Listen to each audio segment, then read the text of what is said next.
বিশেষ খবর। দেশ জুড়ে শুরু হয়েছে তৃতীয় দফার লকডাউন। গ্রিন জোনে বিধিনিষেধ মেনে খুলে দেওয়া হয়েছে দোকানপাট ও যান চলাচল। সন্ধ্যা 6টা থেকে সকাল 6টা পর্যন্ত ঘোষণা করা হয়েছে সান্ধ্য আইন। সোমবার সন্ধ্যা 6টা বাজার সাথে সাথে জনশূন্য হয়ে পড়ে করিমগঞ্জ জেলা সদর। রাস্তায় রাস্তায় দেখা যায় পুলিশের টহল। সরকারের সিদ্ধান্তে সাড়া দিয়ে সান্ধ্য আইনের সময় নিজেদের গৃহবন্দী করেছেন সাধারণ মানুষ। এদিকে এদিন সকাল থেকেই জমজমাট হয়ে ওঠে করিমগঞ্জ জেলা সদর। শহরের বেশ কিছু ব্যবসায়িক প্রতিষ্ঠান এদিন খোলা ছিল। মানুষ হাতে ব্যাগ নিয়ে ছুটে যায় বাজারে। অবশ্য পুলিশ প্রশাসনের বিশেষ পদক্ষেপ পরিলক্ষিত হয়। কঠোর ছিল বাইক গাড়ি চালানো। লকডাউন শিথিল হতেই জনতার উপচে পড়া ভিড় রীতিমতো আতঙ্কের কারণ হয়ে দাঁড়িয়েছে।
আপনারা লাগেন না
এই যিটো আমাৰ যিটো থাৰ্ড ফেজৰ যিটো লকডাউনৰ যিখিনি নিৰ্দেশাৱলী সেইখিনি পালন কৰাৰ কাৰণে তৎপৰ হৈছে।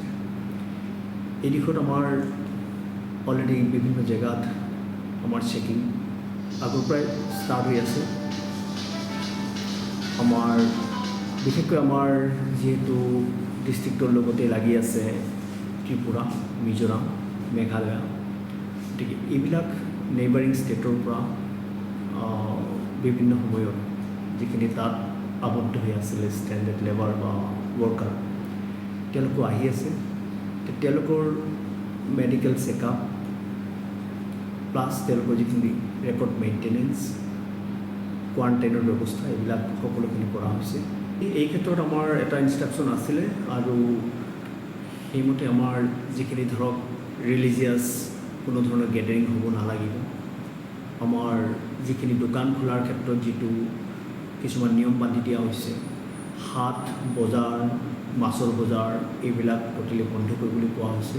আৰু এইবিলাক যিখিনি ইনষ্ট্ৰাকশ্যনছ আমাক দিয়া হৈছিলে, এই ইনষ্ট্ৰাকশ্যনছবিলাক সৰ্বসাধাৰণ ৰাইজক বা জনতাক জনাবৰ কাৰণে আমাৰ পুলিচ প্ৰশাসনৰ ফালৰ পৰা প্ৰতিখন থানা আমাৰ আউটপোষ্ট পিপিবিলাকক অলৰেডি ইনষ্ট্ৰাকশ্যন দিয়া হৈছে।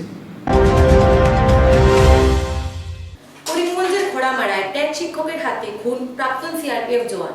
হত্যাকাণ্ডটি সংঘটিত হয়েছে বদরপুর পুলিশ থানার অন্তর্গত ঘোড়ামারা গ্রামে। টর্চ লাইট মারাকে কেন্দ্র করে সংঘটিত হয়ে হত্যাকাণ্ডটি। মাত্র 7 মাস পূর্বে অবসর নিয়ে ঘরে আসেন পরীক্ষিত দাস নামের এক সিআরপিএফ জওয়ান।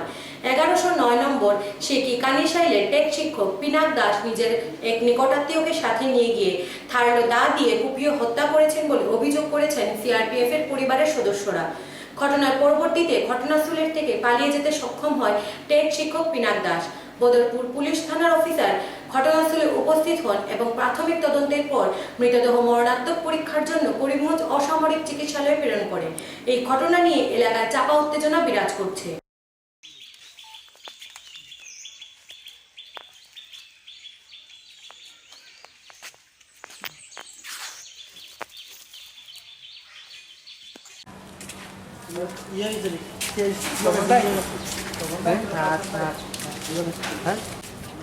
এটা পরীক্ষিত দাস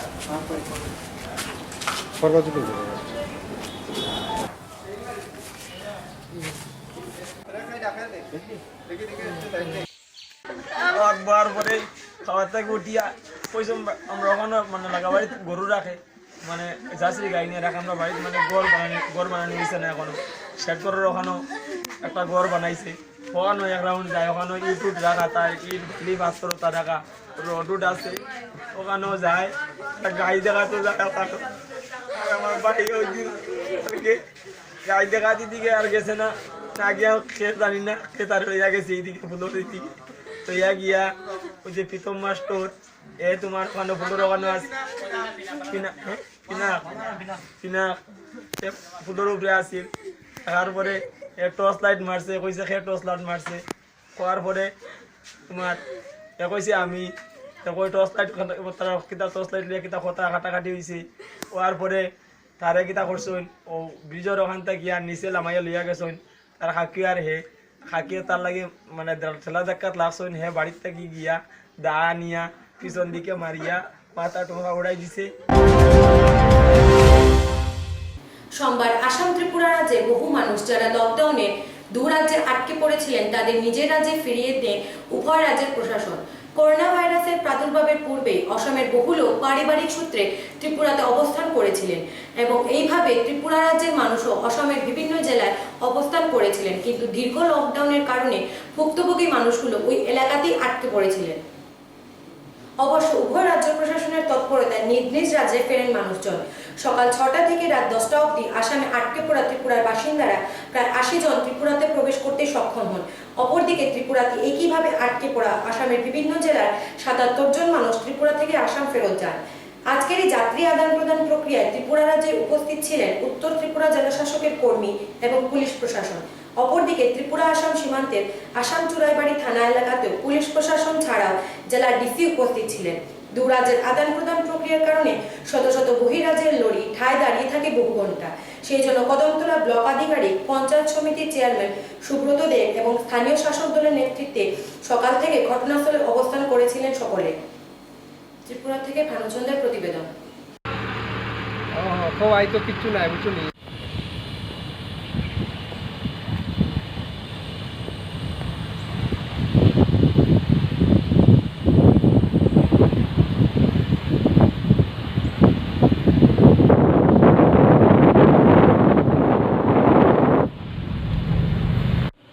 মানে ত্রিপুরা থেকে কোন জায়গা যাইমু বেরফুয়া যাইমু আসাম আসাম কোনো স্ক্যানিং হয়েছে নি? না এমনি তো ইয়ে করছে না, এমনি মেডিকেল কোর্ট হয়েছে, আসাম গেট। আসামে মেডিকেল করা হয়েছে। আচ্ছা আচ্ছা। এটা ধর্মনগর জেলাবাসার থেকে আইছি মানে বাবার বাড়ি গেছিলাম তো ত্রিপুরা গেটে চেকিং করা হয়েছে অথচ আসাম গেটে চেক করা হয়েছে আমার কোনো প্রবলেম নাই আমি যেটা আমার শ্বশুর বাড়ি লয়ে যাওয়া করা হয়েছে হ্যাঁ ত্রিপুরা গেটে স্ক্যানিং করা হয়েছে অথচ আসাম গেটে স্ক্যানিং করা হয়েছে কোনো প্রবলেম নাই আচ্ছা না না কোনো প্রবলেম নেই আচ্ছা ঠিক আছে একদিকে দেশ জুড়ে দ্বিতীয় দফায় লকডাউন, অন্যদিকে কেন্দ্রীয় সরকারের গৃহ বিভাগের নির্দেশে নভেল করোনা ভাইরাস সংক্রমণ রোধ করতে সিল করা হয়েছে ভারত বাংলাদেশ সীমান্ত এলাকা। পক্ষকাল থেকে 24 ঘন্টা করে গৃহবন্দী দেশভাগের বলি হয়ে ভারতীয় মূল ভূখণ্ড থেকে বিচ্ছিন্ন হয়ে থাকা সীমান্তের নো ম্যানস ল্যান্ডের বাসিন্দারা লকডাউনের কর্মহীন হয়ে ঘরে থাকার পাশাপাশি সীমান্তে গেট বন্ধ থাকার দরুন প্রয়োজনে ঘর থেকে বের হতে পারছেন না তারা। খাদ্য অভাবের কারণে অনেকের পরিবারের হাহাকার লাগার উপক্রম। জেলা প্রশাসনের পক্ষ থেকে তেমন কোনো উল্লেখযোগ্য পদক্ষেপ না নিলে অবশ্য সীমান্ত সিল হওয়ার সঙ্গে সঙ্গে অসহায় ঘরবন্দীদের পাশে দাঁড়িয়েছেন অনেক সামাজিক, রাজনৈতিক, ধর্মীয় সংগঠন। ব্যতিক্রম নয় শ্রী শ্রী গোপাল জিউ, শ্রী শ্রী রাধা বিনোদ জিউ ও শ্রী শ্রী রাধা রমন গোস্বামী জিউ আশ্রমের কেন্দ্রীয় কমিটির কর্মকর্তারা। রবিবার ভারত বাংলা সীমান্ত নো ম্যানস ল্যান্ডের কাঁটাতারের ভিতরে থাকা 50টি পরিবার এবং তেসুয়া কুয়ারখাল এলাকার 10টি পরিবারের হাতে অত্যাবশ্যকীয় খাদ্য সামগ্রী তুলে দেন ধর্মীয় সংগঠনের কর্তারা। অবশ্য পূর্ণ সহযোগিতার হাত বাড়ায় সীমান্ত সুরক্ষা বাহিনীর 07 নম্বর ব্যাটালিয়ন। উল্লেখ্য শ্রী শ্রী গোপাল জিউ, শ্রী শ্রী রাধা বিনোদ জিউ ও শ্রী শ্রী রাধারমন গোস্বামী জিউ আশ্রমের কেন্দ্রীয় কমিটির আয়োজিত রবিবারের তৃতীয় পর্যায়ের ত্রাণ বন্টন। করিমগঞ্জ পুলিশের অভিযানে জব্দ হলো সিগারেটের কালোবাজারি করা একটি ট্রাক। ট্রাক চালকের তথ্যের ভিত্তিতে একজন কালো ব্যাপারীর গুদামে অভিযান চালায় পুলিশ। ব্যবসায়ী সঞ্জয় সাহার মদনমোহন স্থিত আইটিসি এর গুদামে অভিযান চালায় পুলিশ। শাটার কেটে গুদাম থেকে উদ্ধার করা হয় সিগারেট। পুলিশ সাহার গুদাম সিল করে দেয়। পুলিশ সঞ্জয় সাহার পুত্র ও ভাগিনাকে জিজ্ঞাসাবাদের জন্য কিছুক্ষণ থানায় আটকে রাখে। পুলিশ এই ঘটনার তদন্ত অব্যাহত রাখার পাশাপাশি সাহার সন্ধান অব্যাহত রেখেছে।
আজি আমি ইনফৰমেশ্যন পাই আহিলোঁ, ইয়াতে ৰেড মাৰিলোঁ।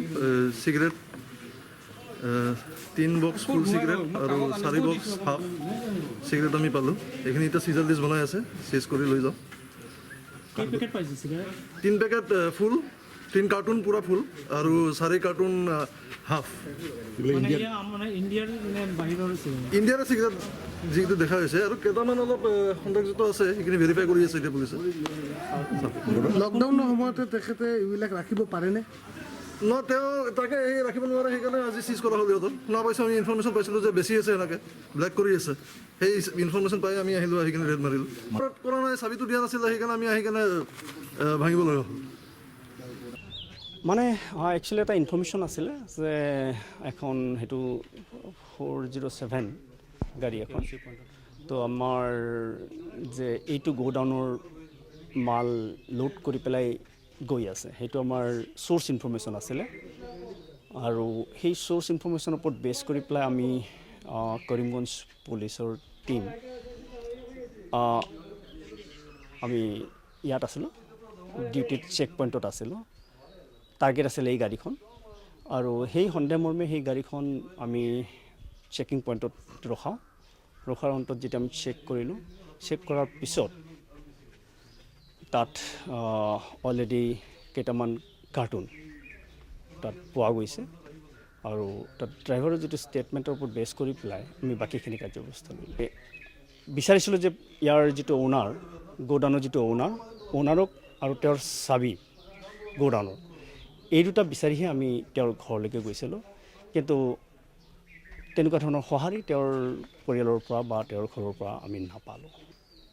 যেতিয়া চাবি নাপালোঁ, মানুহকো নাপালোঁ, তেতিয়া আমাৰ এজ পাৰ যিটো প্ৰচিজিয়ৰ্ছ, তেতিয়া আমি এক্সিকিউটিভ মেজিষ্ট্ৰেটৰ, অনাৰেবল এক্সিকিউটিভ মেজিষ্ট্ৰেটৰ আমি হেল্প ল'বলগীয়া হৈছে।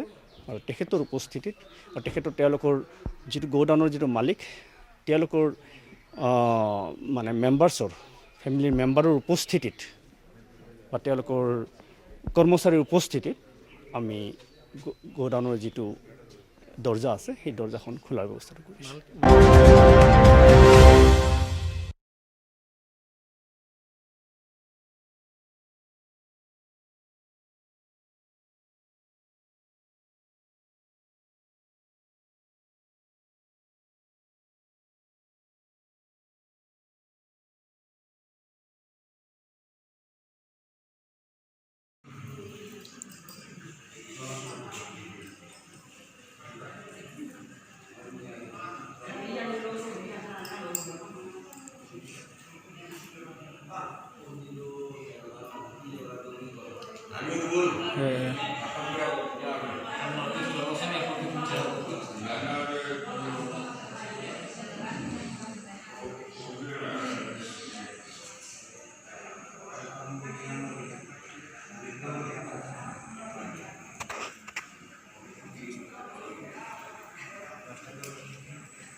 मैं ये गवर्नमेंट से निवेदन करना चाहता हूँ कि जो सेंट्रल गवर्नमेंट हो या अपना स्टेट गवर्नमेंट हो, सभी मिलके जो हमारा यहाँ पर मार्च 2 तारीख से लेकर राधा माधव जीव मंदिर, नया राधाकुंड, शामकुंड के पास ठहरे हुए हैं आज तक, ये मैं निवेदन करना चाहता हूँ कि सिर्फ हम इस मंदिर में रहने वाला और भी बाकी इधर कोई मंदिर है इसमें कहीं कहीं फंसे हुए हैं, जो कि आसाम के, त्रिपुरा के, करीमगंज, हैलाकांदी कहीं कहीं के है, उसमें 2-1 मणिपुर की भी है। तो हम ये गवर्नमेंट से निवेदन करना चाहता हूँ कि हम सभी को अगर किसी तरह से, चाहे स्पेशल कोई भी गाड़ी हो या किसी तरह से गवर्नमेंट की सहायता से हमको अगर घर में पहुंचाने से हम सभी धन्यवाद होंगे, क्योंकि कोई जो है घर में अपना गृहस्थी, सारे गाय भैंस, सारे खेती बाड़ी का जो अभी आगे आने वाला कुछ दिनों के बाद खेत शुरू हो जाएंगे। तो इस तरह से कोई खेत करने वाला आदमी है, रोजी रोजगार करके घर चलाने वाला है, घर में बच्चे सूर के आए हुए हैं, तो ये सारे परेशानी से कोई रात को रोता है, कोई दिन को रोता है। इसी तरह से अगर खाने पीने से यहाँ पर कोई प्रॉब्लम नहीं होने से भी घर का चिंता होते हैं। किसी किसी का बच्चे घर में क्या हुआ नहीं हुआ, तो इसी तरह से तो यही हम निवेदन करता हूँ गवर्नमेंट से, क्योंकि अभी कोरोना वायरस चल रहा है, सभी के लिए है। गवर्नमेंट जो भी सोच रहा है वो भी अच्छी है, लेकिन उसमें अगर हम ये रिक्वेस्ट करता हूँ कि किसी तरह से कोई भी ऑर्गेनाइज करके अगर हमको पहुँचाने का कोशिश करता है तो हम बड़े सभी का तरफ से खुशी होंगे। ফিরে আসছে ছোট্ট একটা বিজ্ঞাপন বিরতির পর সঙ্গে থাকুন। নতুন বছরে বাড়ছে মোটরসাইকেলের দাম, তাই আজই ক্রয় করুন BS4 বাজাজ মোটরসাইকেল ও লাভ করুন 10,000 টাকা পর্যন্ত মুনাফা। শীঘ্রই বাজারে আসছে BS6 মোটর বাইক, তাই অতি সত্বর ক্রয় করুন BS4 মোটরসাইকেল ও 10,000 টাকা পর্যন্ত সাশ্রয় করুন। স্টক সীমিত। আজই যোগাযোগ করুন ইস্টার্ন অটোমোবাইলস, কানিরসাই, করিমগঞ্জ। ফোন 03843 260021 9435076632 9435523517।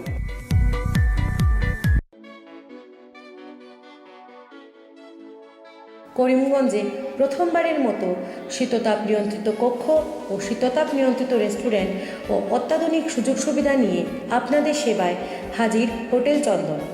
বিবাহসহ যে কোনো অনুষ্ঠানের জন্য সুব্যবস্থা থাকা এই হোটেলে আছে লিফট ও পার্কিংয়ের ব্যবস্থা।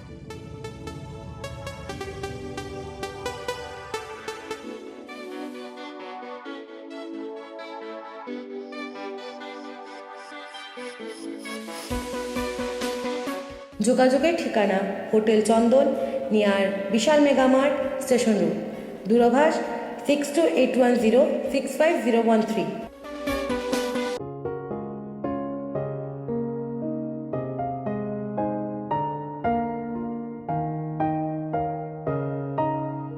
চিকিৎসা সেবায় নতুনত্ব নিয়ে হাজির নিউ লাইফলাইন হাসপাতাল। অত্যাধুনিক প্রযুক্তিতে এখানে pinhole surgery, gallbladder, appendix surgery করা হয়। শিলচর মেডিকেল কলেজের সার্জারি বিভাগের অতিরিক্ত প্রফেসর ডক্টর RC শ্যাম সার্জারিগুলি করবেন। তাছাড়া তিনি প্রতি শনিবার বিকেল 3টে থেকে OPD-তে রোগী দেখবেন। রয়েছেন শিশুরোগ বিশেষজ্ঞ doctor Gulzar হোসেনও।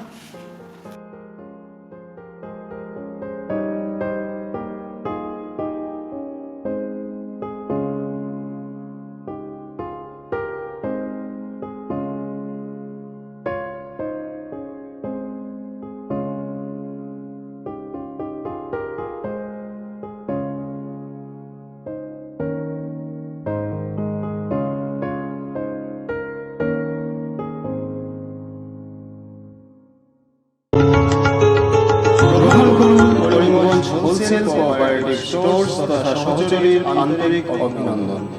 Karimganj wholesale cooperative স্টোর্সের নিয়ন্ত্রণাধীন স্টেশন রোডস্থ বিভাগীয় বিপণী সহযোগী নতুন উদ্যোগে সমৃদ্ধ হয়ে জনগণের সেবায় এগিয়ে এসেছে।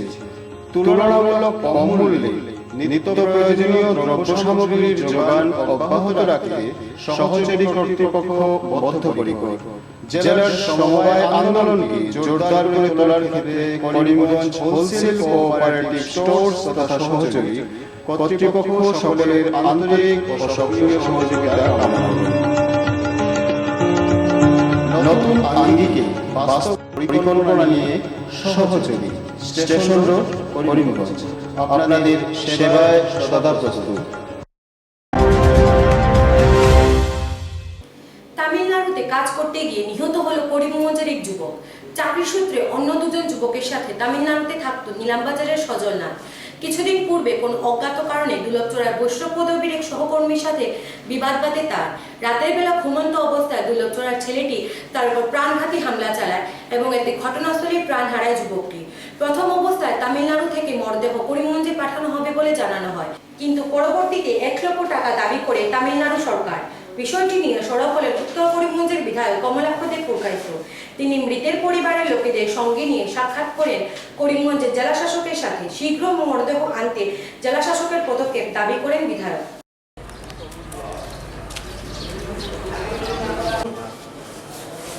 তামিলনাড়ুতে বিশেষ করে আমাদের অঞ্চলের অনেকেই বহিরাজ্যে কাজ করে। তামিলনাড়ুতে 3টা ছেলে একসঙ্গে কাজ করতো, 2টো নিলামবাজারের এবং একটা ছেলে দুর্লভচড়ার বৈষ্ণব টাইটেল রিয়াং বস্তির।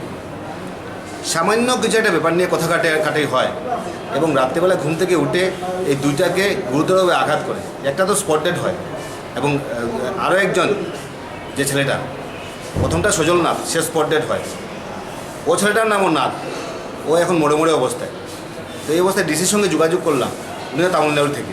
তো লোকাল ল্যাঙ্গুয়েজের কথাবার্তা বললেন যে অতি কম সময়ে যাতে ডেড বডিকে আনা যায়। যাতে ডেড বডি অতদিন বললো যে ডেড বডি আমরা পাঠিয়ে দেবো, আমরা পাঠিয়ে দিচ্ছি, সোমবারে পাস হয়ে যাবে। ডিসিও ওখানে ডিএমের সঙ্গে কথা বললেন, পাস হয়ে যাবে বললেন। এখন বলছে ঠিক আছে আমরা পাঠিয়ে দেবো, কিন্তু আমাদের 1 লক্ষ টাকা আমরা চাই। কেন? 1 লক্ষ টাকা না দিলে আমরা ডেড বডি পাঠাতে পারবো না। ওরা সব কি একসঙ্গে থাকতো? 3জনই একসঙ্গে থাকতো না, ঘুমন্ত অবস্থা যেহেতু মেরেছে, তো যে মেরেছে ও কোথায় থাকতো বা কীভাবে মারলো? ও প্রায় একসঙ্গেই থাকতো। একটা কথা কাটাকাটি হয়, ও রাত্রেবেলা ঘুম থেকে উঠে ওই 2টাকে গুরুতরভাবে মেরেছে। ও কোন জায়গার লোক? ও দুর্লভচড়া ছেলে। করোনা দুর্যোগের মধ্যেও প্রাণের ঝুঁকি নিয়ে কর্তব্য পালন করা স্বাস্থ্যকর্মী, পুলিশ কর্মী, আধা সামরিক বাহিনী ও সাংবাদিকদের সংবর্ধনা প্রদান করল উধারবন্দের ইয়ং বয়েজ ক্লাব।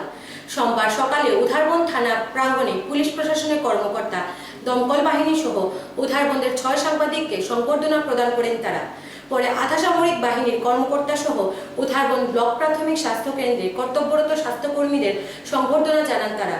পরে ইয়ং বয়েজ ক্লাবের কর্মকর্তা বলেন, করোনা দুর্যোগের সময় জীবনের ঝুঁকি নিয়ে কাজ করে যাচ্ছেন স্বাস্থ্যকর্মী, পুলিশ কর্মী, দমকল কর্মী সহ সাংবাদিকরা।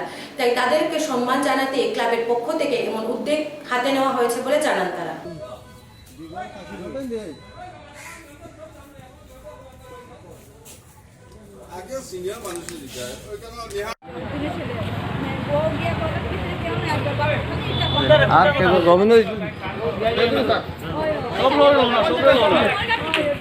ভিডিও আর তো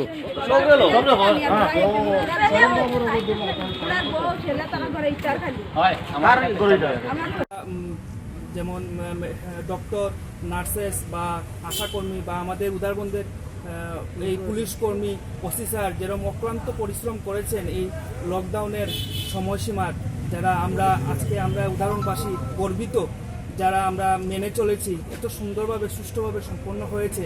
আবার চলছে লকডাউন, কিন্তু আমাদের একটা গ্রিন জোনের মাধ্যমে আমরা চলছি, যাতে আরও যারা রয়েছেন আমাদের উদাহরণবাসী সবাই উপকৃত। এবং আমাদের চতুর্থ স্তম্ভ হিসাবে আমাদের মিডিয়া কর্মী ভাইয়েরা অক্লান্ত পরিশ্রম করেছেন, যারা আমরা চোখে হয়তো বা দেখতে পাই না, কিন্তু ওরা অক্লান্ত পরিশ্রম করেছেন আমাদের জন্য। জায়গায় জায়গায় নিজের জীবনকে মানে কষ্ট দিয়েও, অতি কষ্ট দিয়েও অনেক কাজ করেছেন। তাদেরকেও আজকে আমরা সব ইয়ং বয়েজ ক্লাবের পক্ষ থেকে কিছু সংবর্ধনা দিয়েছি। শূন্য বার্তা যে পর্যন্তই। আগামীকাল আবারও দেখা হচ্ছে একই সময় একই চ্যানেলে। নমস্কার।